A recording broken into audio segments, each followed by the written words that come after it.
Hello everyone and welcome. Make a cup of your favorite drink and get comfortable because this is a wonderful time for new stories from YellowCat. Send your own stories in the comments below and maybe they'll be in our new video. What is a red flag from an employer that people might not immediately recognize as a red flag? A couple old senior partners, lots of young employees, and nothing in between. That means there's no opportunity to move up, they can't get people to stay, and can't get lateral transfers. They work young folks for as long as they can, and the young folks leave once they figure out the company sucks. Had an interview somewhere. They offered 20 to 23 starting. Being new in this field, when they asked how much I was expecting to be paid, I said, well, you guys are offering 20 to 23 starting, and being new in the field, I think 20 would be good. Their response was, oh, well, that's kind of a red flag for us. Usually when someone starts with us, they'll say, I'll take $17 until I can prove to you that I'm worth the 20, so you'll see why we're hesitant. My response, then why would you offer $20 at your low end? I didn't get a call back.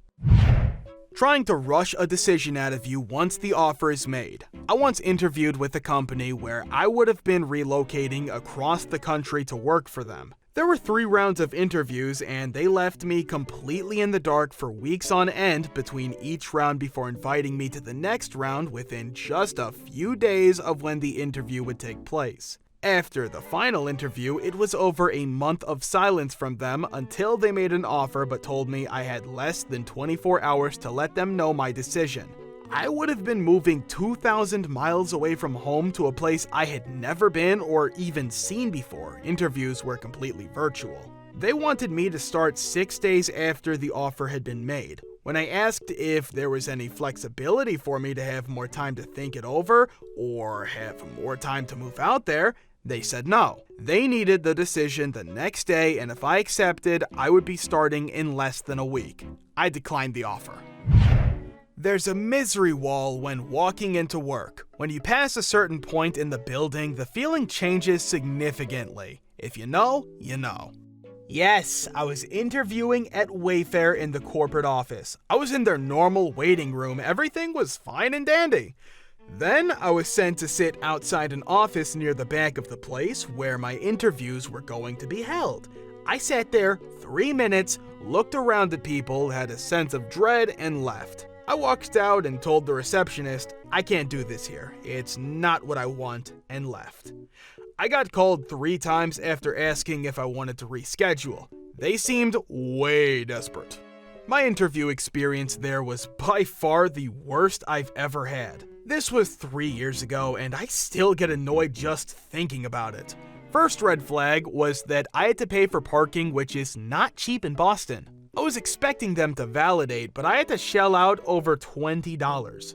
When I got to the front desk, I had to wait for 20 minutes before being brought back.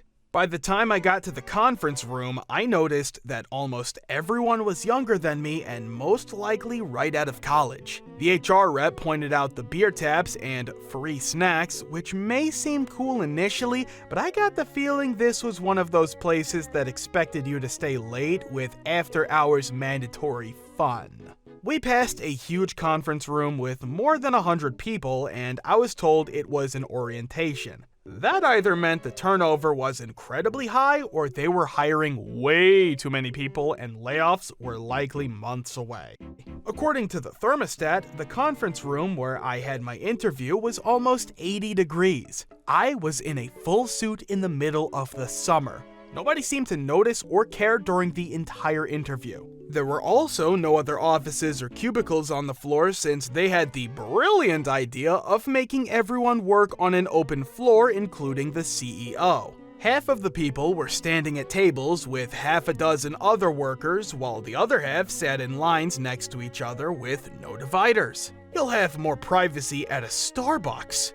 To make it extra awkward, the conference room was all glass and there were 4 or 5 people who were facing me directly on the other side. This was extremely distracting to me and the interviewers. The first person interviewing me was late, as were all the rest, and the TV they were using for video conference did not work. IT took 15 minutes to set it up, and the girl who helped fix it apologized to me profusely. I couldn't really blame her though because it was apparently her first day. Before the interview started, I was given a list of the people I'd be interviewing. I did my homework and took notes on all of them so I could have a leg up. Every single one was a senior manager with an Ivy League degree, all of whom only worked for consulting companies before coming there. They all looked to be around 22 to 25 years old. Of the 5, only one of them didn't come off as an arrogant, entitled A. I got the sense that they were interviewing me to help them practice on interviewing skills. Every single person read from a list of questions on a page that was given to them by HR, and they didn't engage with me at all. They'd ask a question seemingly at random, wait for my answer, then move to the next one. By the 4th person, I started getting a migraine. I should have left at that point, but I figured I'd stay to the end. The 4th guy was by far the biggest D of the bunch. Unbeknownst to me, he came in with a case study which was similar to the ones I'd worked on in grad school. In grad school, we had a week or 2 working with a group to come up with a solution. This guy made me read all 3 pages while he watched in silence. Then he got up to the whiteboard and basically asked me what I would do in this situation. The study was extremely vague, as they often are, and I had almost no context. I gave it a shot, but it was clear that I wasn't telling him what he wanted to hear despite no wrong answers. He admitted to me that this was the most important part of the interview and that people are generally more prepared. When I asked how could anyone possibly prepare for these, he said they normally hire people coming from consulting companies and they coach their employees beforehand. I'm in logistics/supply chain management, and I've never in my career heard of or seen this in an interview. As I was leaving, the HR rep said she'd call me in a day. To her credit, she did let me know I wasn't being considered. Oddly enough, she actually had some feedback for me, mostly negative. According to her, I didn't do well on the case study, and they didn't think I'd be a good fit for their culture. I have kids and didn't live in the city. After she was done being smug, I asked her if she wanted feedback from me. She said, "We don't normally get feedback from candidates, but go ahead." For the next 10 minutes, I brought up everything I mentioned above and more. Even if she had given me an offer, I would have outright refused regardless of the salary. She thanked me for my time, and that was the last I heard from them. A month later, another manager from my current company took a job at there. He lasted 2 weeks.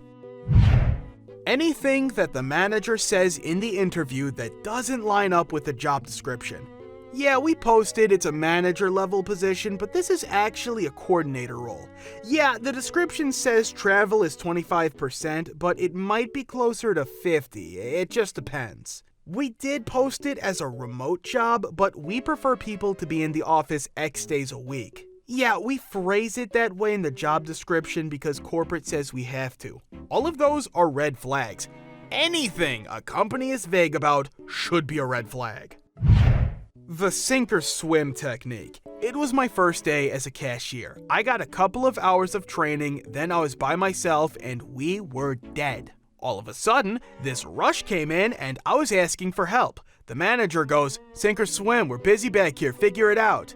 LOL, I did, but let me tell you, customers were not happy because I still didn't know how to properly enter in orders, especially modifications. I went on an interview. They had me wait in the lobby. In the 5 minutes I was sitting there, 3 employees walked past me. The first just looked at me and laughed. The second said, "Leave. Leave while you can." The third made the sign of the cross at me. Later during the interview, the hiring manager showed me the Zen room, which was a quiet room you got to go to for 10 minutes when you got too stressed out. I was offered the job. I declined. I always ask the question, why is this role open? Is it a new role or am I replacing someone? Why did that person leave? This really helps you see their reaction, and if they look nervous, it's because the person who left did it because they were not happy. I also like asking how senior my team members are. If there's no one, there are more than 2 years, I would also be concerned. Final question, as I work in sales, I always ask what's the KPIs and how many are actually hitting their quarterly and annual target. This also reveals if they set their targets too high, and you can expect to enter a grim working culture where you're never good enough and can always do better. Last one. I like asking how they are working to establish a team culture as well, since this will tell you a lot if people at work are friends or just there to do their job.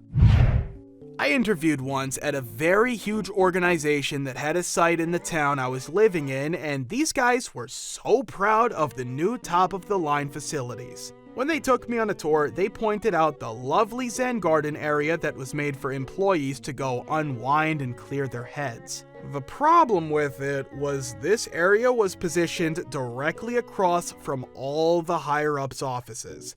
Yeah, no. I've always found the hiring process to be a pretty accurate reflection of how your time with the company will be. So if they make you jump through a million hoops just to be hired, you can expect any kind of raise or promotion to be the same.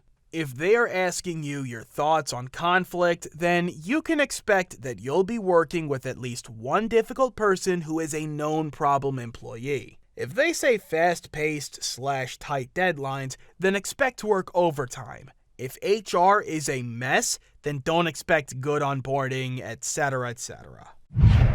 This is such a good question. Here are some thoughts, and for context, I've started several companies, hired a lot of people, and consequently spent a lot of time thinking about how to develop positive cultures. The CEO/boss/whatever drives a conspicuously expensive car. I can elaborate why this is a tell if anyone cares. If it's a private/family company, do a Google search for company name defendant and company name plaintiff. If the company has been sued or is in the habit of suing others, that can be a red flag, although sometimes there are legit reasons for either, but it's something worth paying attention to. If when you are asked to come in for an interview, you are not treated with total respect for your time. For example, if you find yourself waiting for extended periods for an interview because so-and-so is in a really important meeting. Similarly, if you are not offered at least water and/or coffee if you're in for several interviews. I once interviewed at a place for 7 straight hours with no break, no food, not even a glass of water. Fortunately, I wasn't offered the job as it was at Michael Milken's firm, before he went to prison. If the company brings alcohol into the office for end-of-week sessions on a regular basis. I know they can be fun, but it's a stupendously bad idea for all kinds of reasons, and if leadership hasn't figured that out, then I'd think twice before joining. If, when you're visiting the company for the first time and you pass someone in a hallway, do they smile and acknowledge your presence with a nod or maybe a hello, or do they ignore you? It's a small thing, but very telling about the workplace culture. Similarly, do people seem healthy and energized, or gray-faced and tired? Any bait-and-switch deviations from representations made during the recruiting process versus actual terms/conditions. If it's a job in manufacturing or distribution facility, is it messy or tidy? Messy, cluttered facilities are indicative of poor management, plus they can be dangerous. As others have noted, any BS about, oh, people like to work late, or stuff like that used to pressure to get you to put in extra hours. Last, pay attention to your gut feel. If something feels off, it probably is.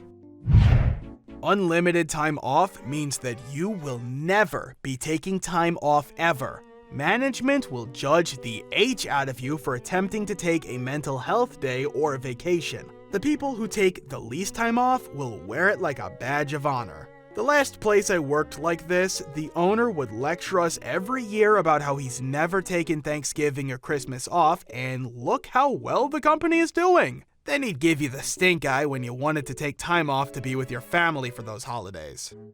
Thank you for watching. Guys, thank you for all the support and the likes. Subscribe to the channel if you're not subscribed yet. See you next time.